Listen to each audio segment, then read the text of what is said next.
Mas eu queria que você contasse um pouquinho primeiro da sua história. Eu sei que você é um cara que começou lá embaixo, do interior, como muitos de nós veio lá do interior.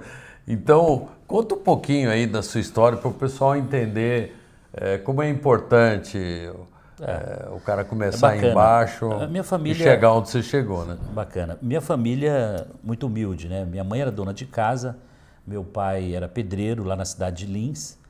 E me vejo aos 7 anos de idade indo para o colégio público, primeira série, com 7 anos de idade. Minha mãe me levando, de 6 para 7 anos, minha mãe me levando de mãos dadas com a lancheirinha do lado para a escola. Ia me levar, ia me buscar. Morava na periferia de Lins, um bairro, eu diria, muito pobre, né? Praticamente estava chegando, não tinha chegado o esgoto ainda. Só para você ter uma ideia, às vezes a gente fala, as pessoas não conseguem entender o que é isso. É extrema pobreza. Eu vivia realmente numa situação muito adversa, né? A da maioria dos brasileiros hoje, porque não tinha esgoto. A água estava chegando, o encanamento de água, então era um bairro em formação. Que, infelizmente ainda é uma realidade. Ainda é uma realidade. E eu vivi, vamos dizer, minha infância naquele lugar, mas eu me projetei. Eu acho que o papo hoje é tentar levar uma mensagem inspiradora, que é o papel da nossa holding, efetivamente como missão inspirar pessoas, a mostrar para o jovem da periferia, para aquele jovem que sempre diz, eu não tenho oportunidade, eu nunca vou poder chegar lá, eu estou excluído, eu estou à margem de tudo, ninguém me vê. Eu estava exatamente como essas pessoas na periferia do Brasil e alguns que ao invés de ir atrás do seu sonho, de buscar oportunidade, de se destacar no meio da multidão, eles se entregam. Então o meu papel como empreendedor é cada vez mais mostrar a essas pessoas, através do exemplo do Semenzato, que começou pobre na periferia e com trabalho, nunca recebi R$1 de herança. O que meu pai me deu foi uma boa educação, um lar evangélico. Meu pai era pastor da Assembleia de Deus também, durante o dia ele trabalhava e à noite ele ia visitar as igrejas, visitar hospitais, fazia um trabalho muito social. E esse foi o grande legado que meu pai me deu. Respeitar o próximo, não pisar nas pessoas, não roubar, ou seja, seguir fielmente as leis que são implantadas aqui na Terra. Então, o respeito pelas pessoas, pelas leis e a convivência harmoniosamente, querendo sempre o bem do próximo, foi o grande alicerce da minha educação. Quando eu fui para a sala de aula, eu me destaquei. Aí entra o outro lado, do neto de italiano, provido de uma inteligência, eu diria, diferenciada, que pensa rápido, que pensa lá na frente, um pouco visionário, porque a minha trajetória vai demonstrando isso, uma visão de futuro bastante aguçada, mas um DNA muito forte de trabalhador. Eu lembro do meu avô e depois do meu pai, cara, de começar às 6 da manhã, 6:30 da manhã e não ter hora para parar, de trabalhar sábado e domingo.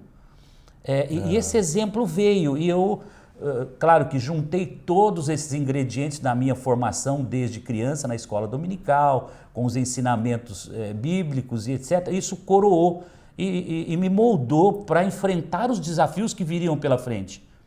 E aí eu faço 15 anos, entro numa copiadora de xerox em Lins. Em 1 ano e meio eu me torno gerente da copiadora, liderando um time enorme e chegando 6:30 da manhã, fazendo controle de caixa e, enfim, movendo e fazendo a diferença e sendo visto. Um belo dia, olha por que você tem que se destacar. Um consultor de empresas me vê no balcão da copiadora e diz o seguinte para mim: você é diferenciado, você precisa fazer um curso de computação. Olha que louco isso. E eu vou te indicar o curso para você fazer. Aí comecei a fazer o curso nos finais de semana e comecei a programar computadores. MSX da época, era uma telinha e um tecladinho. Comecei a fazer programa em BASIC, depois de BASIC 3 Plus, depois virou Summer, depois fui para o COBOL. Então essa trajetória minha passa por 16 anos de idade, começando um curso de computação no final de semana. Com 16 anos eu entro no colégio fazendo técnico em processamento de dados e me torno um técnico em processamento de dados. e aí sim eu me torno um programador. Para minha surpresa, me destacando na copiadora, eu tive o acesso à computação e fiquei sócio mais adiante desse consultor. Quer dizer, ele me preparou, me colocou na computação e depois ficou meu sócio. Mais adiante eu conto um pouquinho do final dessa história. Com 17 para 18 anos, eu concluo o técnico em processamento de dados, sou convidado pelo colégio Instituto Americano de Lins, da Igreja Metodista, para se tornar professor segundo grau. Uau. Imagina você, eu com 18 anos de idade, não fiz pedagogia, tenho autorização especial da Secretaria de Estado da Educação para ser professor de 5 salas de 40 alunos. Eu me tornei com 18 anos professor de 200 alunos jovens, que eu chegava, lembro de algumas frases que eu, além da didática, que era muito boa, eu me lembro muito bem disso, mas eu usava um lado muito negociador com os alunos. Você quer ser o Semenzato amanhã? Você quer estar aqui na frente dando aulas? Você quer estacionar uma CBR 450 azul do ano na porta do colégio aqui? E aqueles marmanjão na sala de aula lá, dia que eu achava, vão me pegar aqui. Então eu trazia essa inspiração do sabor da vitória que já estava acontecendo na minha vida, fruto do trabalho, eu despejava nesses jovens da sala de aula. Motivá-los. Moçada, quando vocês chegarem, eu quero vocês amanhã aqui no meu lugar, porque a hora que vocês chegarem onde eu estou, vocês vão olhar para cima na escada e vão me ver lá no 20º degrau, já fui. Então, vamos, acelera, vocês precisam aprender alguma coisa. E sacudindo todo dia, tentando lição de moral, tudo que você imaginar. Então, com 18 anos, parecia que eu tinha 40. Engraçado isso, mas tinha uma vivência sempre muito à frente do meu tempo, muito maduro, muito... Foi aí que nasceu a Microlins? Aí vem a inspiração, olha só. Com 18 anos, eu me monto uma software house em sociedade com aquele consultor, contratamos 4 programadores e montamos uma software hub e comecei a desenvolver sistemas. Contabilidade, folha de pagamento, departamento pessoal, controle de estoque, curva ABC de estoque. Né, Cara, desenvolvi tudo que você imaginar. Computação. Ali foi o MBA que o Semenzato fez na Escola da Vida. Quando eu mergulhei para dentro das empresas e fui aprender desde a compra da mercadoria, a entrada no estoque, controle de preço médio da mercadoria, curva ABC do estoque, geração de análise de vendas, tudo que você imaginar, eu aprendi de como funciona uma empresa por dentro, dos 18 aos 23 anos. Então eu programava durante o dia, dos 18 aos 23, fazia análise de sistemas, porque eu desenhava todos os algoritmos, a lógica todinha do sistema, já tinha um time trabalhando, e chegou um ponto e dava aulas ainda nos finais de semana num computador particular que eu mantinha lá em Lins. E dava aula particular. Então, eu trabalhava o dia todo, à noite dava aula das 7 às 11 e sábado e domingo eu dava aula particular de computação. Sobrava domingo de manhã para ir na escola, na igreja, na escola dominical, agradecer pela saúde, etc.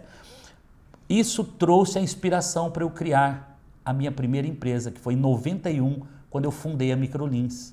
Então, a Microlins foi a inspiração do curso de computação, do que a computação e a informática mudou a minha vida. Você tinha uma base eu levei a oportunidade e eu via, durante a implantação de sistemas dentro das empresas que eu assessorava, a dificuldade. Então, não tinha mão de obra pronta.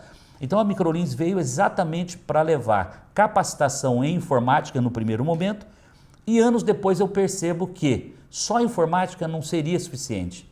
Eu precisaria ensinar profissões. Aí eu deixo de ser uma escola de informática em 98 e me transformo num centro de formação profissional, escola de profissões. Aí eu ensino vendas, contabilidade, secretariado, departamento pessoal, escrita fiscal, petróleo, gás, o que você imaginar, a gente lançou, inclusive usando os approaches regionais. Onde eu tinha necessidade de mão de obra, a gente criava um curso específico para aquela região. Nessa época o franchise estava engatinhando no Brasil. 95 eu entrei no franchise, basta dizer 95,